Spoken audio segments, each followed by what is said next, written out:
Quero, portanto, que os varões orem em todo lugar, levantando mãos santas, sem ira e sem animosidade. Da mesma sorte que as mulheres, em traje decente, se ataviem com modéstia e bom senso, não com cabeleira frisada e com ouro ou pérolas ou vestuário dispendioso, porém com boas obras, como é próprio às mulheres que professam ser piedosas. A mulher aprenda em silêncio, com toda a submissão. E não permito que a mulher ensine, nem que exerça a autoridade de homem, esteja, porém, em silêncio. Porque primeiro foi formado Adão e depois Eva. E Adão não foi iludido, mas a mulher, sendo enganada, caiu em transgressão. Todavia será preservada através de sua missão de mãe, se ela permanecer em fé e amor e santificação com bom senso.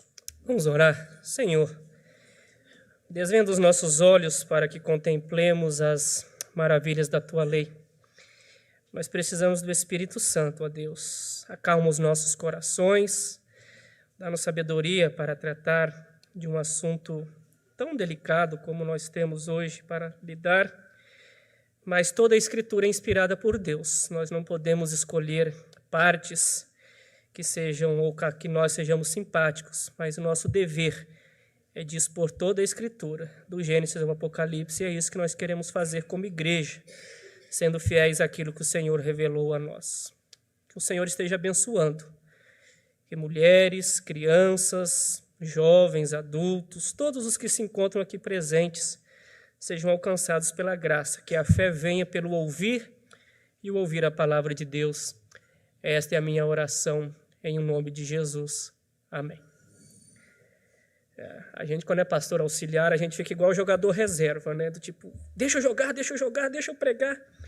Aí, quando o reverendo Jair saiu de férias, eu fiquei todo feliz. 2 domingos pregando, né? É nós, né? Aí depois, quando eu peguei os textos, eu descobri, né? Um texto é sobre a relação entre a igreja e o Estado, né? E o outro igreja é sobre participação das mulheres. Ou seja, eu corro risco de morte 2 vezes, né? Pelos militantes políticos e pelo movimento feminista. Orem por mim amanhã cedo, né? Para que eu possa abrir os olhos. Ok, irmãos? Mas preste atenção. Quando estamos nessa sequência de estudos na primeira carta de Paulo a Timóteo, e hoje em especial eu preciso muito que você preste atenção. Talvez eu exceda os 30 minutos, mas não vai ser muito não, tá, irmãos? Nada que comprometa você ver os gols do Fantástico à noite, tá bom? Você pode ficar despreocupado. Mas é que as instruções de Paulo são diretamente ligadas ao contexto da cidade de Éfeso e à linha de raciocínio que ele desenvolve nos capítulos anteriores. Então, eu preciso, digamos, fazer um panorama maior para depois fechar o zoom nesta sessão. E a respeito da participação das mulheres no culto e na igreja, isso tem sido alvo ou objeto de discussão ao longo do tempo, né? A própria igreja presbiteriana, na última reunião do Supremo Concílio, teve que lidar com essa questão, né? E, via de regra, nós podemos cair aí em 3 posições que têm estado em voga em relação à participação das mulheres na igreja e no culto. A primeira posição é aquela de que as instruções aqui, esse é um texto clássico, né, que fala a respeito da participação das mulheres. A primeira posição é aquela de que não, Paulo está dando uma instrução circunstancial, um problema restrito à igreja em Éfeso, e que, portanto, ele trata aqui de um problema pontual que não é parâmetro para nós. Uma segunda posição tem sido, digamos, uma posição extrema, de que às vezes vai além daquilo que o texto bíblico diz, e quando pega que a mulher aprenda em silêncio e não permite que a mulher ensine, então a mulher não fala, o máximo que ela pode fazer é oração silenciosa dentro da igreja. E uma terceira posição, que é a que nós adotamos como igreja presbiteriana, que será exposta aqui ao longo do texto. Mas não nos esqueçamos, então, de que nós estamos falando, ou quais são as circunstâncias em que Paulo trata, em que essas instruções aqui são dadas. Nunca nos esqueçamos, Timóteo era um aprendiz de Paulo, caminhou com Paulo ao longo das suas viagens missionárias, E depois que Paulo plantou a igreja em Éfeso, Paulo plantava as igrejas, voltava, dava uma supervisão, ele recebeu notícias de que a igreja em Éfeso estava passando por alguns problemas doutrinários. Então ele envia Timóteo como pastor dessa igreja, um jovem pastor desta igreja. Então a circunstância é essa, você tem um jovem pastor na igreja em Éfeso, ou na cidade de Éfeso, e a carta de Paulo vai ter esse teor, instruções para um jovem pastor para lidar com problemas da igreja colocada nesta cidade. Então esse é o panorama geral. Um dos problemas que vocês viram aí nas exposições do reverendo Jair do primeiro capítulo era de ordem teológica. Havia indivíduos com falsos ensinos, havia indivíduos com a interpretação errônea da lei e estavam querendo, então, causando tumulto na igreja ao longo com os seus ensinos aqui. Inclusive, ele nomeia esses indivíduos aí no versículo 20 do capítulo de número 1, Himeneu e Alexandre, que ele entregou a Satanás para serem castigados a fim de não mais blasfemar. A partir do capítulo 2, então, ele já não trata mais de problemas teológicos ou das heresias, mas vai dar instruções a diversos grupos na igreja ao longo dos próximos capítulos. O capítulo 2, ele vai ser mais relacionado a instruções em relação ao culto, e depois você vai ter as várias categorias de crente. Então, se você folhear aí, você vai ver instruções aos homens, às mulheres, depois no capítulo 3 aos bispos e diáconos, ou seja, à liderança da igreja, depois mais para frente ele vai ter aos jovens, às viúvas, senhores e dos servos, mestres, aos ricos, aos pobres, aos jovens, enfim, Paulo vai dar instruções específicas a vários grupos na igreja. Aqui eu acho que já tem uma lição muito interessante para nós, para observarmos o que eu acho isso muito bonito. A igreja é um corpo só, mas a igreja tem indivíduos com diferentes idades, com diferentes perfis, com diferentes necessidades, com diferentes histórias. E o evangelho tem que ser aplicado, as exortações do evangelho têm que ser direcionadas a todas essas categorias. Eu acho isso muito bonito, a diversidade da igreja, e quando você olha da igreja em Éfeso, isso é muito salutar, é muito interessante. Todos são dignos de exortação e de ensino, sejam os idosos, os anciãos, sejam jovens, mulheres, ele fala das viúvas, vai falar das senhorinhas, das mulheres mais jovens, todos têm que aprender e ser exortados. Eu sempre costumo dizer que não existe igreja de surfista, de skatista, de rico, de pobre, igreja de jovem ou igreja de velho. Existe igreja do Senhor Jesus. E uma marca de uma igreja saudável que a gente sempre olha é a diversidade que ela tem. E uma marca de uma liderança saudável é atentar a essas diversas categorias como Paulo faz. E aí, então, no capítulo 2, do versículo 1 até o 7, como nós vimos semanas passadas, se no capítulo 1, então, ele trata de questões teológicas e cita esses nomes, no capítulo 2, então, ele apresenta a solução, ou como que a igreja reage a essas questões. E é muito bonito isso, quando ele fala no versículo 1, antes de tudo, ou seja, antes de criar problema nas questões do capítulo 1, qual é a arma que a igreja tem contra os problemas, contra as desavenças?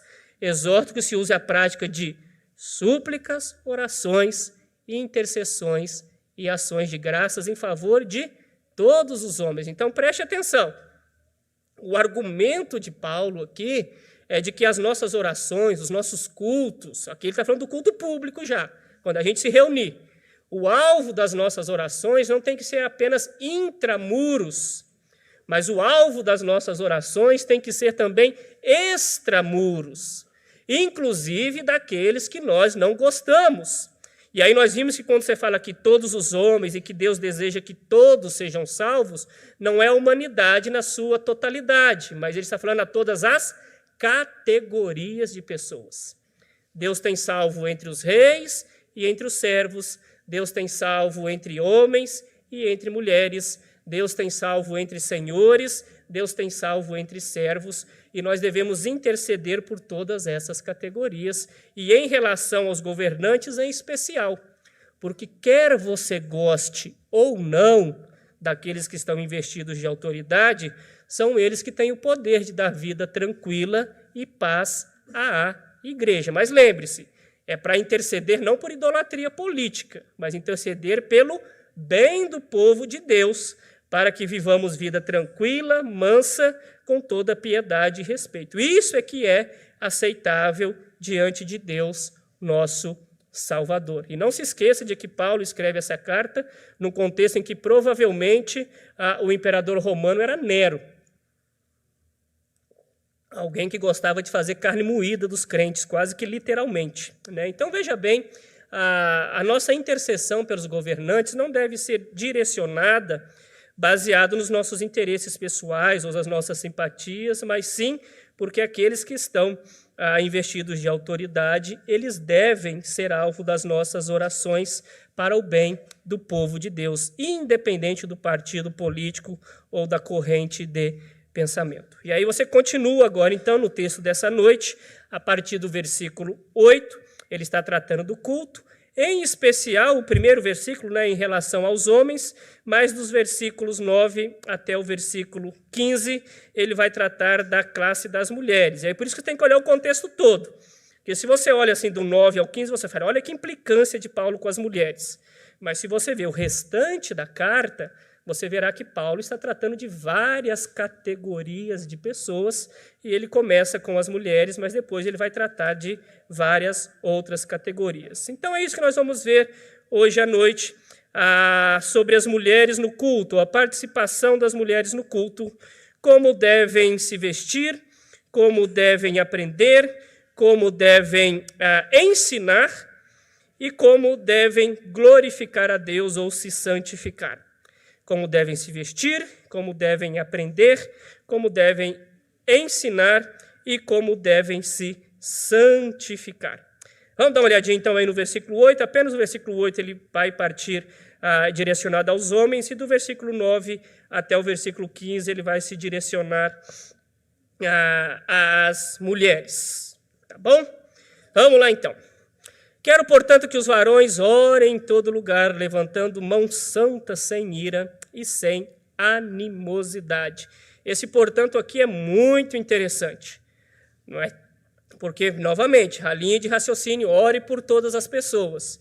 E, em função disso, concluindo, em suma, eu peço que os homens, orem em todos os lugares, tá?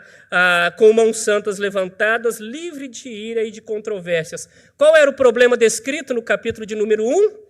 Controvérsias teológicas, falsos ensinos colocados na igreja. Então aqui você tem 3 ensinamentos rápidos, ou 3 aplicações muito interessantes.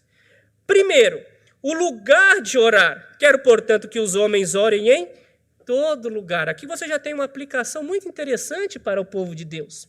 Nós carregamos dentre nós uma certa alma, não vou dizer esotérica, mas alguma coisa do tipo, de lugares mais santos para se orar. Tem alguma coisa desse tipo, né? Tem igrejas que promovem campanhas para orar no monte. Eu não sei qual, lá no Mato Grosso do Sul, onde nós moramos, seria um eterno problema, porque o estado é plano. Então, assim, orar no monte lá, o cara ia ter que caminhar muito para poder fazer isso. Mas Paulo fala, querem, portanto, que os homens orem em todo lugar. As nossas orações não são mais ou menos aceitáveis do ponto de vista geográfico. Ou às vezes nós criamos um certo esoterismo ou um misticismo em torno de igrejas que são mais especiais para se orar, ou em torno de pastores que em determinado lugar parecem ter mais poder para fazer orações, mas Paulo deixa isso aqui muito claro. Quero, portanto, que os homens orem em todo lugar. É um ensino bíblico básico, mas que muitas vezes nós carregamos uma certa alma, né, de Romero, alguma coisa do tipo, que nós vamos contra isso. Não é para você deixar de frequentar a igreja e dizer, não, a oração em casa é a mesma coisa. Não é isso que eu estou dizendo. Existem orações coletivas e existem orações individuais. Mas não é a posição geográfica, ou local, ou o templo, a aura que percorre o local onde nós estamos que vai fazer delas mais ou menos valorosas. Prova disso é a fala de Jesus com a mulher samaritana. Senhor, onde se deve orar? Vocês que são judeus gostam de ir lá em Jerusalém, no templo. Isso era hábito do judeu. Quando você olha, por exemplo, no livro de Atos, Pedro e João, já convertidos, eles estavam indo à oração da hora 9ª no templo, né? Atos capítulo 3, se eu não me engano, né? Porque era hábito, 3 vezes ao dia. O judeu tinha essa mentalidade do templo como lugar especial de oração. E aí Jesus fala o quê? Nem em Jerusalém, nem em Samaria, mas em todo lugar onde é invocado o santo nome. Então você tem essa questão interessante, quanto em todo lugar você ora. Não existe lugar geográfico mais especial para você orar. Segunda característica é levantando mãos, posição de orar. Aí você fala, tá vendo, pastor, o jeito certo de orar, isso aqui é o jeito que o judeu orava, né? Com as 2 mãos elevadas aos céus e de pé. É um dos modos de se orar. Quando você olha o Antigo Testamento, você vai ver relatos de oração em diversas posições. Esse é um dos mais relatados, em pé, com as 2 mãos aos céus. Mas você verá orações de joelhos, você vai ver orações de joelhos com as mãos erguidas, você vai ver orações em vários momentos, silenciosas, audíveis. Então veja bem que não existe prescrição bíblica sobre posição de se orar. Nós temos o hábito, quando eu estudava, é muito interessante. O hábito de fechar os olhos, embora não seja datado, ele é razoavelmente recente na história cristã. A gente quase bate, né, em quem não fecha o olho para orar, e é um hábito bom, né, porque evita que nós dispersemos os nossos pensamentos, mas não há uma regra nesse sentido ao longo das Sagradas Escrituras. Ele vem aí dos últimos séculos, né, nas igrejas protestantes. Então, a posição de orar também, você não tem uma prescrição ou um modelo rígido quanto a isso. Terceira aplicação que a gente tem aqui é muito interessante. O que deve caracterizar a nossa oração? Sem ira e sem animosidade. Mãos santas, sem ira e sem animosidade. Isso aqui é muito importante, meus irmãos, nós observarmos isto daqui. Ter mãos santas e sem animosidade é fazer com que as nossas orações não sejam frutos de corações rancorosos, não sejam fruto de corações vingativos. E lembre-se, eu vou repetir, problema do capítulo 1, gente que estava tumultuando a igreja. Talvez os líderes da igreja de Éfeso tivessem a tendência de orar, Senhor, que seja feita a tua vontade, mas manda fogo nesses indivíduos baderneiros aqui que estão dando muito problema. Né? O Senhor é o dono da vida, então retira do fulano. Nós temos, né, talvez os líderes da igreja em Éfeso, talvez até Timóteo, né, com tantos problemas, pastor jovem, numa igreja, estivesse com essas questões, talvez o coração dele estivesse irado contra aqueles que causavam problemas dentro da igreja. Ou talvez o coração estivesse irado contra os governantes que faziam perseguição contra a igreja. Então Paulo fala assim, não se deixe contaminar por essas questões, não deixe o seu coração ser dominado pelo ódio, ore sem ira e sem animosidade, seja pacífico em tudo aquilo que você faz. Então essa é a questão e é um desafio que nós temos. Fazer com que as nossas orações não reflitam corações amargurados, corações vingativos, corações parciais ou corações egoístas, mas fazer que as nossas mãos santas sejam reflexo de corações santos e pacíficos, que intercedam em favor de todas as pessoas, inclusive daquelas que muitas vezes nós não simpatizamos no primeiro momento. É com isso que Paulo, então, dá essa instrução para os homens no versículo 8, e agora nós passamos à seção em que ele dá instruções às mulheres como elas devem se vestir. E aqui eu preciso gastar 5 minutos, porque essa instrução aqui ela é fruto muito do contexto da cidade de Éfeso e como as coisas aconteceram. Se você ler no livro de Atos, então, a plantação, a conversão das pessoas na igreja de Éfeso, Éfeso era uma cidade muito rica. Ela era um da da idolatria greco-romana. O culto a Diana dos Efésios, ele mobilizava gente de todas as partes, não apenas da cidade do império, da cidade de Éfeso, mas de todas as cidades do império. Então, havia todo um comércio, guardado as devidas proporções, é a Aparecida, né? A lógica da economia da cidade de Aparecida, como ela gira em torno, né, do santuário lá, era o que acontecia também na cidade de Éfeso, em torno do culto a Diana. Havia os artesãos, havia aqueles que vendiam e todas essas coisas do tipo. Prova disso é que com a conversão de muitos em Éfeso, lá em Atos capítulo 19, quando muitos se converteram, abandonaram a idolatria, queimaram seus livros de feitiçaria, os artesãos que viviam da fabricação de imagens queriam matar Paulo, né? Você faliu o nosso negócio. Então, veja bem, Éfeso era uma cidade que vivia em função da idolatria e era muito rica. O livro de Atos registra, não apenas na cidade de Éfeso, muitas mulheres de alta posição. Na cidade de Atenas, por exemplo, vai ser relatado que mulheres gregas de alta posição se converteram ao evangelho. Lídia, que era vendedora de púrpura, e púrpura era um tecido carérrimo. Ele era produzido com a tinta especial, a mesma lógica de produzir uma pérola, era um molusco que produzia tinta e tudo, enfim. Lídia era de altíssima posição. Então, a cidade de Éfeso, ela era caracterizada pela riqueza e por mulheres também que tinham alcançado posição, seja por herança ou por serem comerciantes. Essas mulheres se converteram. Essas mulheres vieram ao evangelho. E uma coisa que nós temos que observar é que, embora a conversão seja pontual, o processo de santificação na vida das pessoas não é instantâneo, né? As pessoas que se convertem, elas vêm trazendo as suas práticas. E é isso que estava acontecendo na igreja, na cidade de Éfeso, em que Timóteo era pastor. Quando ele fala para elas se ataviarem com modéstia, não com cabeleira frisada e com ouro, é que o negócio aqui era tenso mesmo. As mulheres, para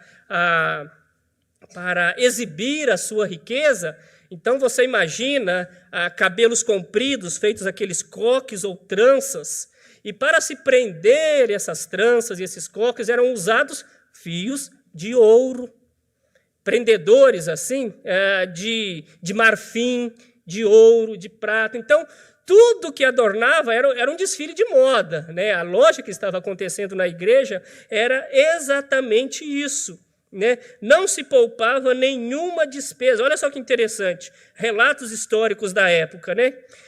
As tranças eram presas com pentes de concha de tartaruga incrustada com joias, ou por meio de broches de marfim ou de prata.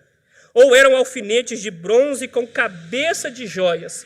Quanto mais variadas e mais caras, melhor ainda. As cabeças olha só o nível aqui. As cabeças dos alfinetes eram imagens em miniatura. Um animal, uma mão humana, um ídolo, uma figura feminina. Ou seja, para você ver o nível de exibicionismo que essas mulheres estavam trazendo para a igreja. Um segundo problema, além da questão da riqueza, era a prática do vestuário dessas mulheres antes da conversão. Como eu disse a vocês, a cidade de Éfeso girava em torno do culto a Diana, deusa dos Efésios. Havia um templo a Diana. E uma das maneiras de se adorar a Diana era por meio das prostitutas cultuais. Alguns templos, ou o templo, tinha até alguns boxes em que eram mantidas relações sexuais à deusa da fertilidade. E essas mulheres que outrora eram prostitutas cultuais ou que frequentavam também esse templo, entraram na igreja, trazendo consigo, evidentemente, o look, digamos assim, do guarda-roupa delas era um look sensual. As roupas que elas tinham refletiam isso. Então, é contra isso que Paulo está combatendo aqui. A questão aqui não é a vaidade feminina no bom sentido, não é o zelo com a beleza, não é nada desse tipo. A questão aqui é a ostentação, A questão aqui é a manutenção de práticas não cristãs. É o desfile de moda querendo ser superior à outra, né? Enfim, dentro das vaidades femininas. Então, Paulo aqui, ele vai fazer esse contraste. Olha, a beleza da mulher, o que se requer da mulher cristã, não é o excesso de ouro, de joias, pérolas, tranças ou qualquer outra coisa desse tipo. Versículo 10 agora, no Evangelho, o critério para avaliar a beleza de vocês, o critério de valor de vocês é com boas obras, como é próprio às mulheres que professam a fé cristã. Agora, presta atenção, está vendo, pastor? É machista, né? A mulher não pode se vestir, tem que ficar apenas fazendo boas obras, servindo os outros. Preste atenção, por isso que é importante você olhar o todo. A prática de boas obras não é exigida apenas das mulheres.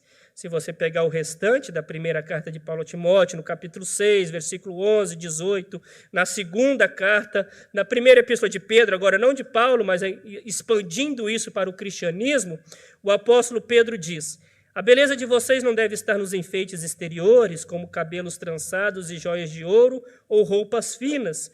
Pelo contrário, esteja no ser interior, que não perece, beleza demonstrada num espírito dócil e tranquilo, que é de grande valor aos olhos de Deus.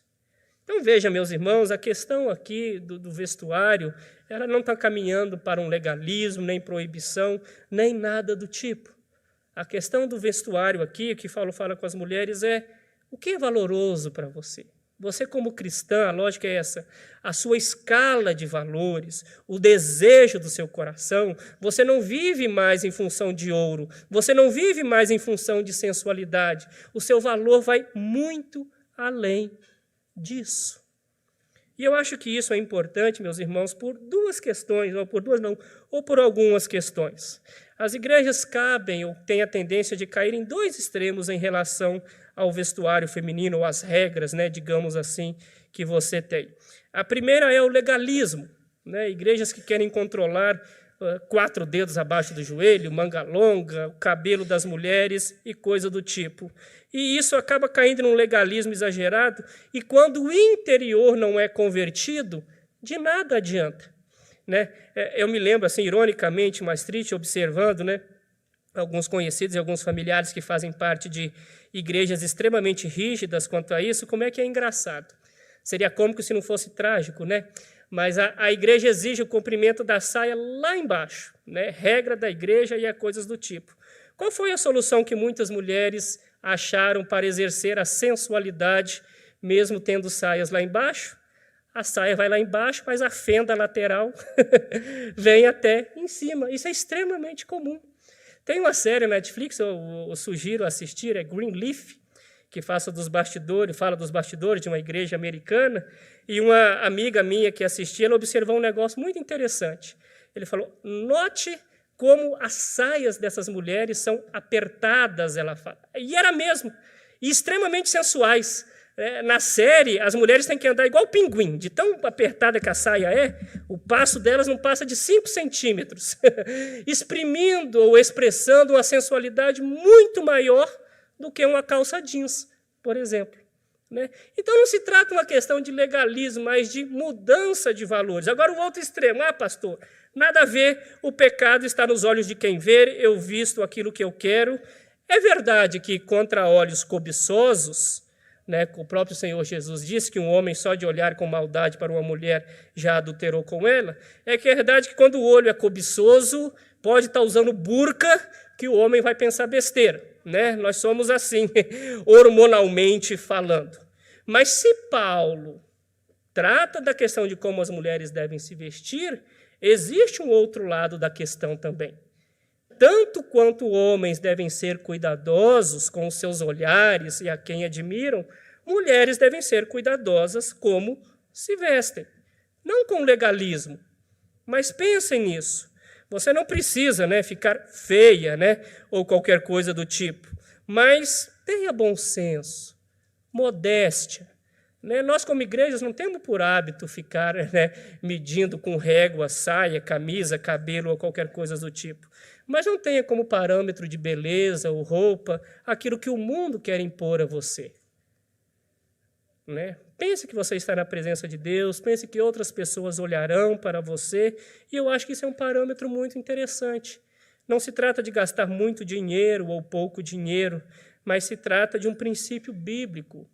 O seu valor não está nas grifes que você veste, o seu valor como futuro esposo, como namorada, não está no tamanho ou na quantidade da sua perna que você exibe ou na profundidade do seu decote. Não deixe o mundo impor sobre você aquilo que você não foi feita para ser, como um pedaço de carne exposto para ser consumido. E homens, do outro lado, vigiem os seus olhos e aprendam a admirar mulheres modestas. Deixem de ser bestas, né? Que aquilo é um avião, como dizem. Pois é, mas no avião viaja muita gente, né? Não apenas você, dependendo daquilo que você olhar. Então, nós temos que mudar o nosso critério também com que nós avaliamos a beleza feminina e estimulamos namoradas, esposas ou observamos as mulheres que nos rodeiam. Está entendida essa mudança de critério, então? Como as mulheres devem se vestir? Como as mulheres devem aprender? Versículo 11, aqui é bem rápido, só para a gente caminhar. Aí você fala, meu Deus, o Paulo é radical aqui, né? A mulher aprenda em silêncio, com toda a submissão. Na realidade, Paulo está sendo aqui quase com uma evolução. Na cultura judaica, as mulheres elas não eram proibidas de aprender, mas elas eram afastadas do aprendizado, por exemplo, nas sinagogas e no templo.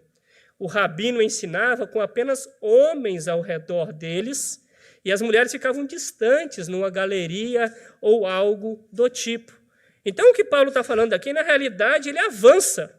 Ele fala assim, a mulher aprenda em silêncio no culto, igual ao homem, né? Com ordem e decência. E o silêncio aqui não é silêncio absoluto, mas é o silêncio, é a mesma palavra utilizada no versículo 2 do capítulo 2 aqui, para a vida tranquila.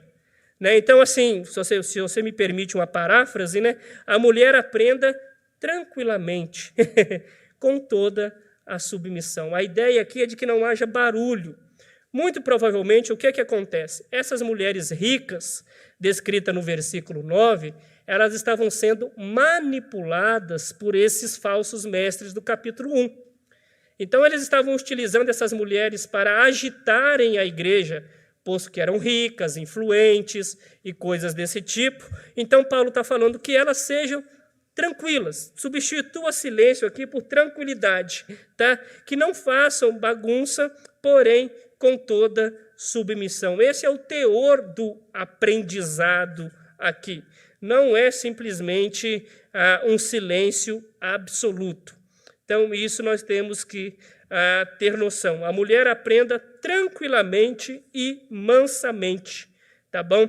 A fim de que não se apareça de forma barulhenta, revoltada. E lembremos, este capítulo, essa sessão é a respeito do culto, a fim de que não cause agitação no culto. Paulo, num teor maior, ele está lidando aqui com a ordem no culto, com o silêncio. Ele não quer algazarra, nem de mulheres e nem de homens, como ele vai trabalhar. Então, como as mulheres devem aprender, aqui trata de igualdade, mulheres aprendem tanto quanto homens, né, devem esse dever, mas que sejam tranquilas e pacíficas, que era um problema que provavelmente essas mulheres ricas estavam sendo objeto de manipulação desses agitadores na igreja em Éfeso. A questão de Paulo aqui é a ordem no culto, não é de hierarquia, no versículo 11. E aí nós chegamos no versículo 12, que tem custado a cabeça de muitos. E não permito que a mulher ensine nem exerça autoridade de homem, esteja, porém, em silêncio. Aqui nós já temos uma série de problemas, a começar com a tradução. Tá? Eu vou fazer alguns paralelos aqui, só para você ver como é que o negócio é complicado. A nossa área traz não exerça autoridade de homem. A nova versão transformadora, por exemplo, que não exerçam autoridades sobre o homem.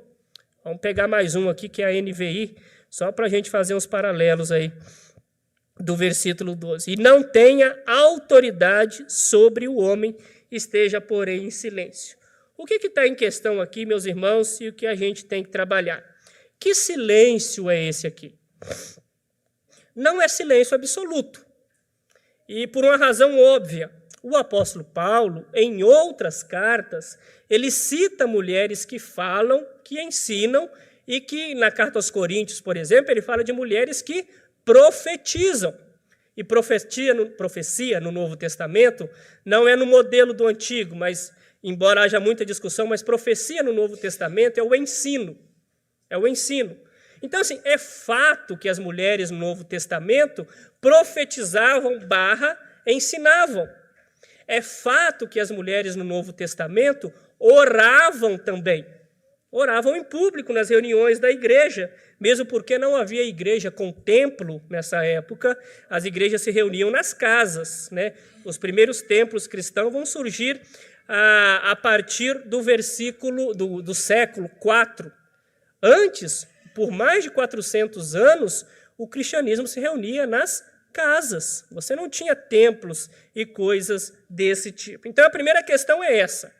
Mulheres, o silêncio das mulheres aqui não é um silêncio absoluto, não é um cala-boca, porque nas outras cartas paulinas, claramente as mulheres participavam da igreja por meio do ensino e por meio das orações também que elas faziam. O que ele quer dizer com isso, então? Qual é o argumento de Paulo? E aqui é que se baseia a posição da igreja presbiteriana, porque primeiro foi formado Adão e depois Eva.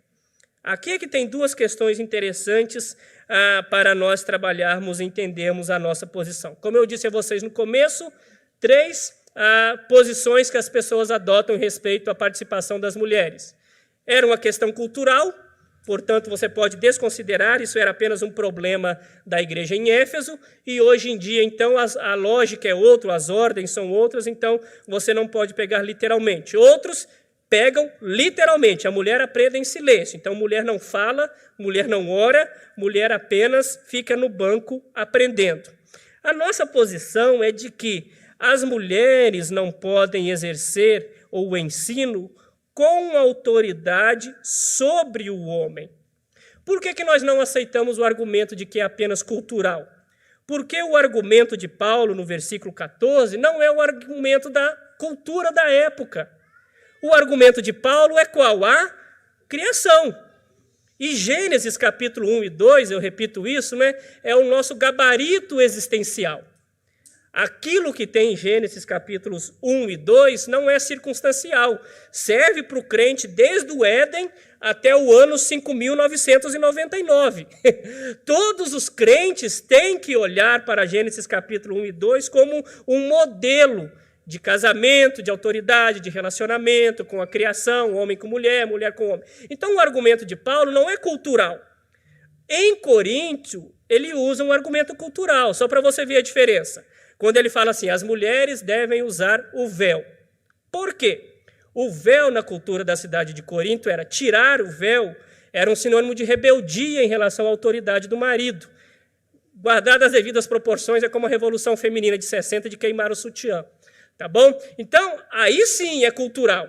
Quando as mulheres de Corinto tiravam o véu, elas falavam, eu não obedeço meu marido, ninguém manda em mim, dane-se, eu é que mando na minha casa.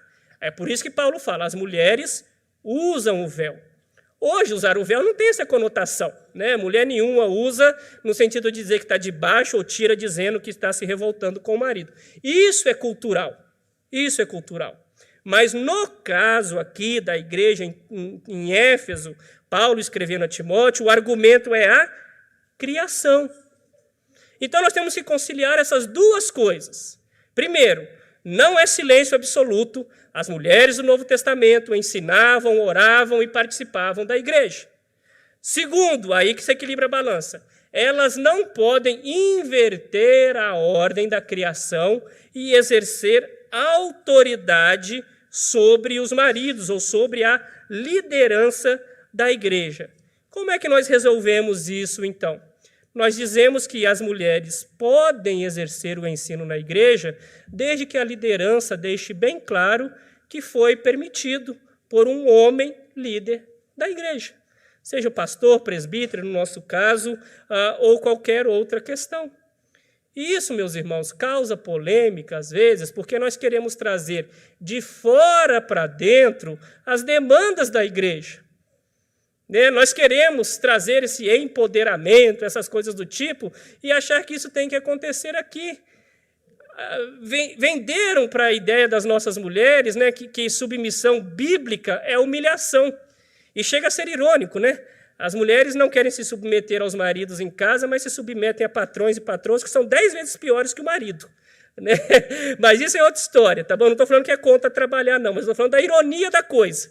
Né? Ninguém manda em mim, mas é humilhada lá, onde dependendo de onde você trabalhar, você aceita desaforo, de homem, de mulher ou de quem quer que seja. Então, veja bem, nós não podemos trazer para dentro da igreja as demandas culturais contemporâneas. A nossa pergunta é, o que a Bíblia diz? A Bíblia diz que você pode ensinar, desde que autorizada por uma liderança masculina. E isso não tem nada a ver com ser mais ou menos importante. São papéis diferentes, não são graus. A sociedade que quer dizer que isso inverteu a importância, mas não.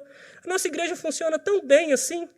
Pare e pense aqui, as devocionais da escola dominical, uma irmã faz com maestria, o superintendente presbítero convida ela vem dar a palavra, sem aquele teor de eu mando em você, nem nada do tipo, mas é uma ordem simples na igreja. Nossas mulheres oram, exercem liderança no Ministério de Mulheres, a EBF aí tem uma série de mulheres participando e homens também.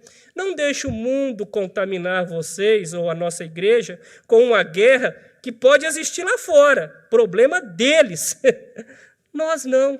Porque assim, aí nós falamos como Paulo disse aos Gálatas, não há judeu, nem grego, nem homem, nem mulher, nem escravo, nem liberto, pois todos são um em Cristo. E essa questão da autoridade fica tão simples quando, por exemplo, os homens, Paulo vai tratar ainda na carta aos Efésios, né, que é a mesma igreja, mas numa outra circunstância, amem as suas esposas como Cristo amou a igreja. Aqueles que se sacrificam por ela como Cristo sacrificou a igreja, eu tenho certeza que não haverá problema algum das mulheres se submeterem, não ao homem em si, mas ao amor masculino, ou ao sacrifício masculino que faz como isso. Por fim, para fechar, só para ver que Paulo está longe de ser um machista, né, ou algum movimento de opressão das mulheres, nas suas cartas ele vai citar várias mulheres que ajudaram ele ao longo do seu ministério. Febe, Priscila, Maria, no capítulo lá em Romanos capítulo 16, e uma série de outros nomes. Né? Priscila e Áquila. Priscila instruía Apolo. Priscila deu aula para Apolo quando ele se converteu do judaísmo ao cristianismo. Mulheres que forneciam o sustento. Lídia, mulher de posses. As mulheres foram as primeiras a ver Cristo ressurreto e a estar lá no túmulo, quando os homens tinham vazado fora no caminho de Emaús. Então, é muito interessante nós olharmos isso daí, que a posição bíblica está longe de ser uma posição de opressão. Paulo diz, olha que bonito isso aqui, né? Porque o marido descrente é santificado por meio da esposa. Noutra passagem ele fala, a mulher é a glória do homem. Olha que coisa bonita quando ele se refere a elas. No Senhor, olha que lindo, a mulher não é independente do homem, nem o homem independente da mulher. Se as pessoas querem criar uma guerra dos sexos no mundo, fiquem à vontade para fazê-lo, mas dentro do povo de Deus isso não pode existir. Versículo 15 vai ser rapidinho aqui também. Tá bom? Nós já vimos como as mulheres devem se vestir, como elas devem aprender, como elas devem ensinar, debaixo da autoridade, à luz do argumento da criação. Todavia, será preservada através de sua missão de mãe, se ela permanecer em fé e amor e santificação com bom senso. Complicou, pastor? Complicou porque, pelo que Paulo fala aqui, só vai ser salvo aquelas mulheres que se casarem, que ter filho. Se eu não tenho filho, já estou me perdendo. Mas não é isso que Paulo está dizendo aqui. Primeiro que, novamente, à luz das outras cartas paulinas, essa não é uma regra geral.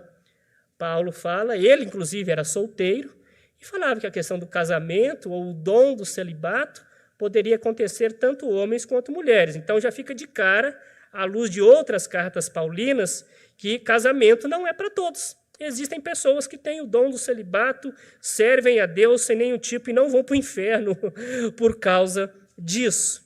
A grande questão aqui, e aí tem um problema de interpretação que não vale pegar detalhes aqui, será preservada através de sua missão de mães. Tem duas formas de você caminhar aqui.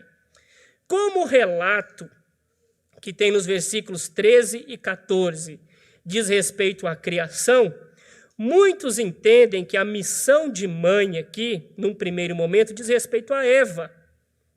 E Eva, como exemplo, serve a outras mulheres. Isso encaixa muito bem. Isso encaixa muito bem. Por quê? A missão de mãe de Eva é que proporcionou o Redentor. O famoso Gênesis 3,15. O descendente de Eva que esmagaria a cabeça da serpente. Então essa pode ser uma, e aliás eu sou muito simpático a ela. Mas para eu ser justo também, a gente tem que apresentar as outras formas como é apresentado aqui. E pode se referir às mulheres em geral, no sentido de que o teor do texto como um todo. Se você olha no versículo 9, o que estava sendo combatido?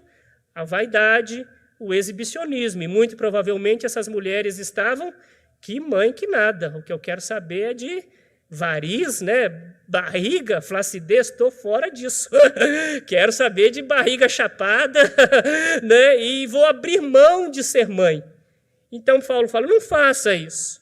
Você se santifica por meio da missão de mãe. Se você permanecer, isso aqui é bonito, nos ensinos, de fé, amor e santificação. Muitos apresentam isso aqui, como essas mulheres estavam sendo manipuladas pelos falsos mestres. Então, muitos comentaristas dizem o seguinte, Paulo está falando assim, não presta atenção no que esse povo doido está ensinando para vocês, não.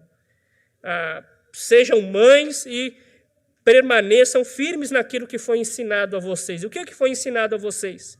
Fé, amor e santificação com bom senso.